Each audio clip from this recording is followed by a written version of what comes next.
c'est about the boom.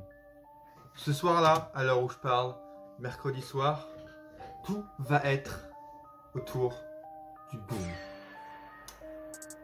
Je savais pas comment commencer cette vidéo. Pour être honnête avec vous, ça fait 2 heures que je suis en train de chercher comment je peux dire ce que j'ai envie de dire dans cette vidéo, qui va pas être une vidéo exceptionnelle, mais vraiment voilà, en fait, vu que j'ai rarement maintenant du temps pour faire des vidéos, vous le savez, j'aimerais bien faire des reviews de Dynamite, j'aimerais bien faire des reviews de Raw pour vous dire plus en profondeur que sur Twitter et Insta, mon avis en fait, plus en profondeur que ce que je dis sur Twitter en 3 lignes ou sur Insta en story, mais je peux pas.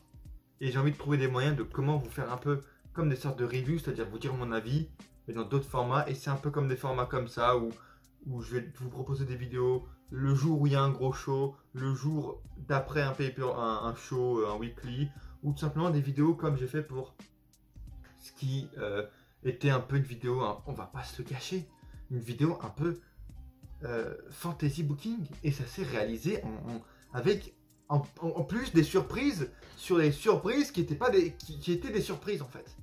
C'est-à-dire l'arrivée de CM Punk a été faite, ça devait être le plus gros boom de l'histoire du catch. 2 semaines après, à All Out, ils nous ont ramené dans la même soirée Ruby Soho, ils nous ont ramené Adam Cole, on s'est dit que le show était fini, l'élite est réunie, et sur la surprise, qui était sur le plus gros boom de l'histoire CM Punk, ils nous ramènent Bryan Danielson, désormais. Ma vidéo s'est concrétisée. Suis-je le prophète? Non. Je suis juste un mec qui a envie de rêver, et AEW réalise mes rêves, et en bien en fait. Je me rappelle, en fait, c'est comme si j'étais parti depuis 5 ans. Ça fait 1 mois que j'ai plus fait de vidéo, enfin j'ai fait ma dernière vidéo, allez la voir.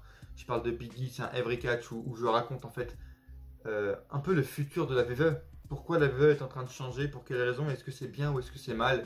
Je raconte tout ça, voilà, toute la politique marketing aussi de la WWE qui sont en train de changer à cause de la All Elite. Allez voir ma dernière vidéo, mais ça faisait 4 semaines avant que j'avais pas fait de vidéo. Et j'ai l'impression que ça fait 1 an, parce qu'il y a CM Punk qui est revenu dans le catch en fait.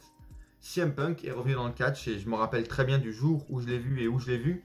J'étais là les gars, au musée de Nice, le 21 août 2021, gratuitement, entrée étudiante, musée de Nice. Je me rappelle très bien, j'étais en train, le matin même, de me changer, de me prendre ma première douche en 2 jours, sur un putain sur quoi? C'était une aire d'autoroute de Monaco mon pote, c'était stylé. Et je sors de ma douche, je fais quoi? Je tape Watch Wrestling, je fais quoi? Je tape AEW Rampage, je fais quoi? Je regarde les débuts de CM Punk. Sur une putain d'aire d'autoroute à Monaco, j'ai regardé les débuts de CM Punk.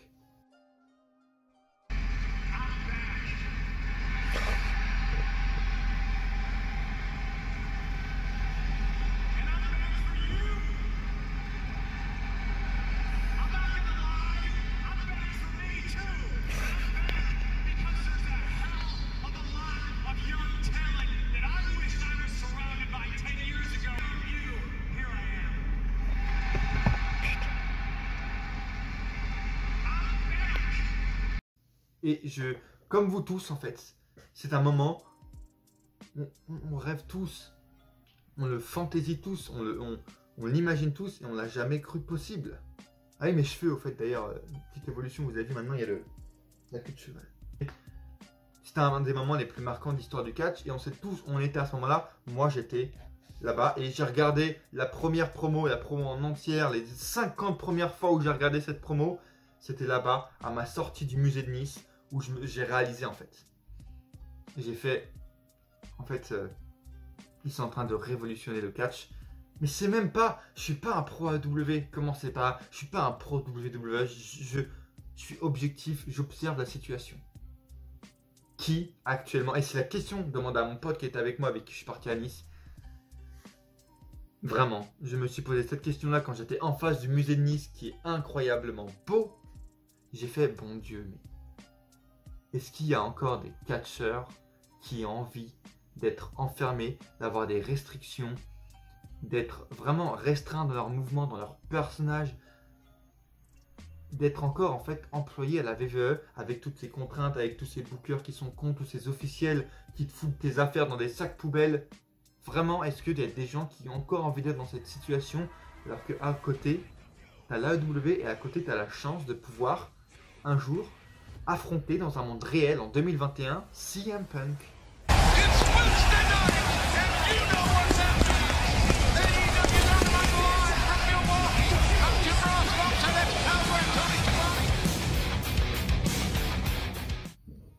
Et je me pose toujours cette question parce que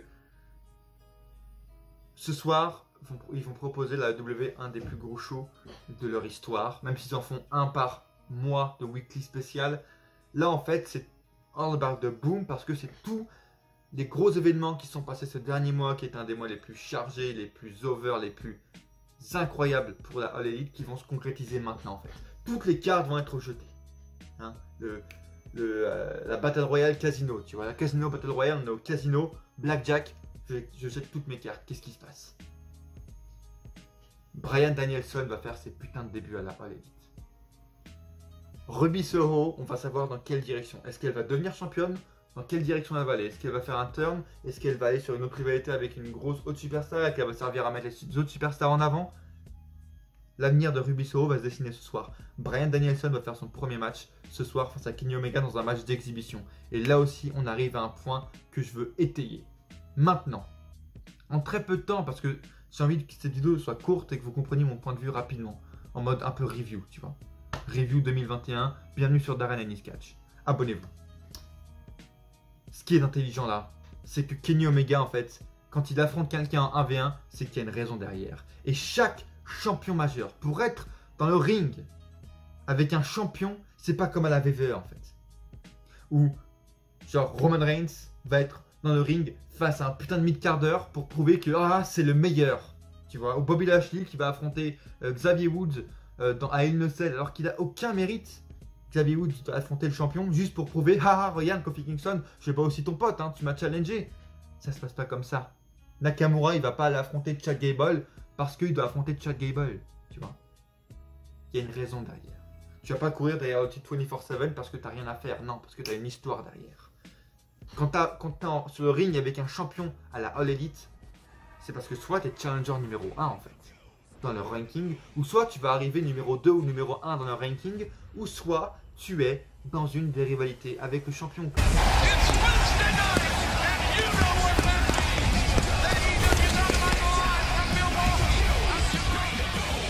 Tu peux avoir Miro qui est en rivalité avec quelqu'un, et là, par exemple, on va me donner l'exemple de Dante Martin, Matt Sydal qui était dans le ring avec Kenny Omega dernièrement. Oui, parce qu'il y avait une rivalité derrière, parce que les gars étaient en rivalité avec les Young Bucks, et l'alliance des Young Bucks, c'est celle qui, elle est avec Kenny Omega en fait.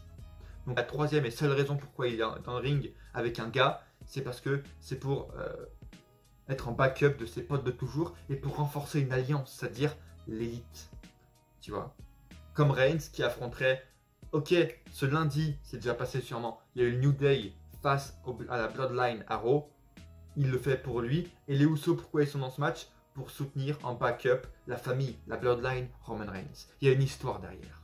Et là, c'est pareil. Chaque match, c'est comme ça. Donc, en fait, ce qui est incroyable ici, c'est qu'en fait, ils font d'un match d'exhibition un match incroyable. Tu vois, c'est pas un match comme Bobby Lashley en 2018.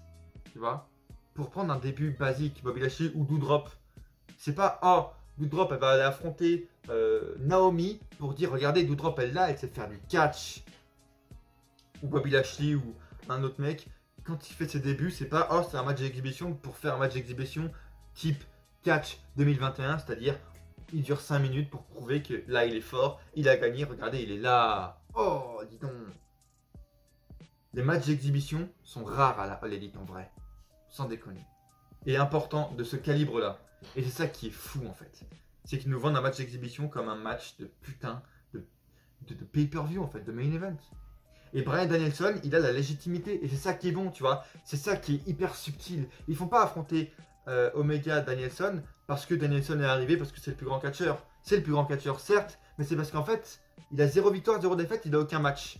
Il veut se référer à quelqu'un, c'est Kenny Omega. Et Kenny Omega, il accepte. Ok, on fait ce match. Mais il y a une raison derrière. C'est parce que voilà, Danielson n'a pas de match. Voilà, je vais dire Miro, il affronte Eddie Kingston. Il affronte Fuego del Sol, j'ai vu à Rampage, parce que sûrement il était numéro 1 dans les rankings, ou il y a une rivalité avec lui, tu vois. Il y avait toujours une histoire derrière. C'est pas parce que on affronte, tu vois. C'est pas les War Raiders qui vont affronter AJ Styles et Omos parce que la semaine dernière ils ont affronté RK-Bro et cette semaine ils vont affronter une autre équipe. C'est pas comme ça que ça marche. C'est bien plus stylé et c'est assez phénoménal de tout ce qu'ils ont amené en fait. Là, tu te dis cette semaine, vraiment toutes les cartes vont les balancer. C'est-à-dire, Bryan Danielson va faire son premier match. Ruby Soho, on va savoir du coup, pour finir mon truc de tout à l'heure, où elle va aller. Cody Rhodes, Malakai Black, comment va se terminer cette rivalité? Est-ce que Cody Rhodes va tourner heel? Est-ce qu'il va aller prendre sa retraite? Est-ce qu'il va, pourquoi pas même, ramener une nouvelle superstar? Moi, je prédis. C'est un peu une vidéo prédiction, même si vous l'avez 2 semaines après, au moins vous l'aurez vu ici pour la première fois sur la chaîne Darren Ennis Catch. Buddy Murphy, mon pote, il va arriver. On a tous vu les vidéos sur Twitter où il était en prison, emprisonné. Ça fait en lien avec les vidéos de Malakai Black qui lui aussi était en prison et qui, comme par hasard, était en train de se tabasser la gueule chaque semaine en prison avec un mec qui s'appelait Buddy ou Murphy, je sais plus. Le lien est trop grand. Buddy Murphy va venir débuter face à Aleister Black. On sait très bien l'histoire qu'il y a entre les deux depuis la WWE, depuis leur match à TLC 2018. S'il vous plaît, ramenez-nous cette rivalité. FTR, Darby Allin et Sting.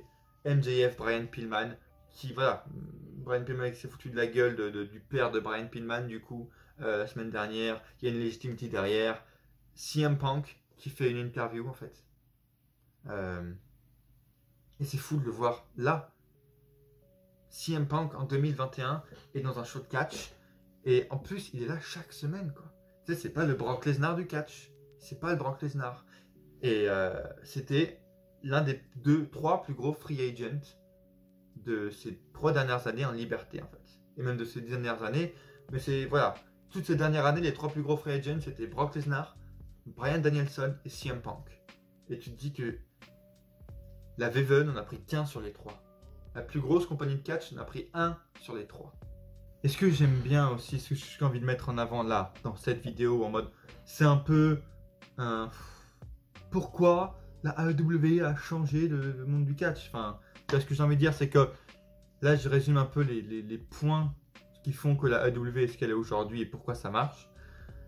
C'est qu'en fait, là, ce qu'ils ont ramené, les Adam Cole, les Bryan Danielson, les Ruby Soho, c'est pas comme justement à l'époque où t'avais tous les mecs, vous vous rappelez de NXT ou de je sais pas quoi qui débutaient dans le main roster, ou des nouveaux noms, juste les Bobby Lashley ou les Ember Moon quand elles arrivaient dans le main roster, les Iconics, Bobby Lashley, les Ricochet, les Sanity. Tu sais, c'est pas, ils arrivent comme ça et bon bah ils arrivent quoi. Ils sont là et ils se rajoutent. Là, c'est pas un rajout en fait. C'est, comme j'ai dit tout à l'heure, une nouvelle carte amenée, un nouveau point qui est mis sur le tableau et qui peut changer l'histoire de la compagnie, qui peut changer complètement la direction d'un championnat, la direction d'une superstar, la direction d'une rivalité, la direction de plein de mecs en fait.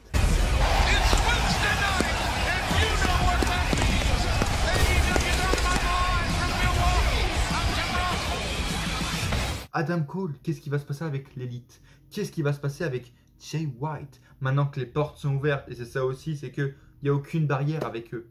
En fait, il n'y a aucune barrière. S'il y a besoin de ramener des mecs de New Japan, ils vont ramener des mecs de New Japan. Si par exemple, tu vois, s'ils ont besoin de dire ces mots-là dans cette rivalité, s'ils ont besoin de dire fuck dans cette rivalité, ils vont dire fuck. S'ils ont besoin de dire heel, s'ils ont besoin de dire face, s'ils ont besoin de dire kayfabe, s'ils ont besoin de dire gimmick. S'il y a besoin de mettre un coup de chaise dans une rivalité, dans la tête, eh ben, il faut mettre un coup de chaise dans la tête pendant une rivalité. Si Shawn Spears devait mettre un coup de chaise à Cody Rhodes, c'est qu'il y avait une utilité derrière pour créer son personnage de chairman, etc. et amener le truc avec Tully Blanchard. Magnifique. Il y a toujours une explication. Et là, Adam Cole, qu'est-ce qui va se passer? Est-ce que justement il va trahir l'élite, rajouter, gonfler les rangs, ramener tous les titres, ramener des titres trio, pourquoi pas? Et Bryan Danielson, est-ce qu'il va tout niquer? Qu'est-ce qui va se passer? Est-ce qu'on amène Bryan Danielson pour qu'au final, si là, il bat le champion, est-ce qu'il peut avoir un match pour le titre au prochain pay-per-view, c'est-à-dire Full Gear?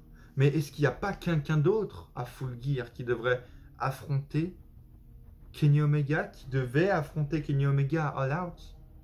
Toutes les cartes sont redistribuées parce que peut-être qu'ils ont pas affronté Christian en se disant « Oh ok, le prochain de toute façon ce sera Hangman Page, il affrontera parce qu'il reviendra, Mais maintenant, il y a Bryan Danielson, il a battu le champion. Qu'est-ce qu'on fait? Comment on fait? Qu'est-ce qui se passe? Ça redistribue les cartes. Et c'est un membre, en fait. Chaque superstar qui arrive, c'est un membre à part entière du show. C'est ça la différence. C'est pas comme avec la WWE où c'est une fois comme ça, il y a une superstar qui arrive, on fait des grosses promos en mode regardez, c'est lui, il faut l'impro. Lui, c'est important, tu vois. Lui, il est important. Les mecs à côté, on s'en bat les couilles. Les Sanity à l'époque, les War Raiders, on s'en fout. C'est lui qui est important. Lui et lui simplement qui va changer le show. Vous voyez de quoi je veux parler quand la AW fait, quand la WWE fait 15 000 vidéos promo pour une superstar sur les 4 semaines d'affilée pour promouvoir une superstar. C'est elle qu'il faut vraiment se retenir du show. C'est elle qui va changer. Comme dernièrement Eva Marie, comme dernièrement Aleister Black. On a bien vu la réussite du truc. Tu vois. Et ils font pas ça avec tout le monde. Ils font pas ça avec Doudrop. Par exemple, Piper Niven, qui eux ont renommé Doudrop pour dire regardez, elle vient de chez nous. Elle n'était pas ailleurs avant. Doudrop. Elle vient parce que Eva Marie, parce qu'en fait c'est une femme, elle sortait mal dans sa peau parce qu'elle était grosse. Et du coup elle s'appelle Doudrop pour dire regardez, body positive, j'ai pas honte de mon nom. Et voilà, j'ai pas honte de mon corps. Et bon, elle change pas grand chose, elle est juste là. Le twist avec la All Elite, c'est que tout le monde est important. Elle serait arrivée en Doudrop à la All Elite, pourquoi pas? Mais on l'aurait présenté comme un membre à part entière. Les vidéos promo que fait la WWE pour une superstar X ou Y, eux ils le font pour chaque superstar qui arrive. Et même s'ils ne le font pas, ils nous font comprendre que chaque membre est important. Quand les FTR ont débuté à la All Elite, putain, c'est une nouvelle équipe. On se rappelle tous les tweets qu'ils ont fait aux Young Bucks il y a 2 ans, ou quand les deux vont s'affronter, retenez ce tweet, ça va être incroyable. Mon Dieu, c'est les plus grands, une des plus grandes équipes actuellement de l'ère moderne. Ils prennent exemple sur les plus grandes équipes comme les Hitman Heart, comme Tully Blanchard et Arn Anderson. Qu'est-ce qui va se passer maintenant face aux Young Bucks? On sentait les membres à part entière. Brian Cage, quand il est arrivé, qu'il a formé avec la team Taz, putain, il va tout détruire sur son passage. Il a gagné le jeton à l'époque. Il va devenir un nouveau champion. Qu'est-ce qui se passe? Chaque nouvelle arrivée est importante. Chaque nouveau point de détail est amené. C'est une nouvelle maille dans l'histoire en mode putain, ça va être incroyable.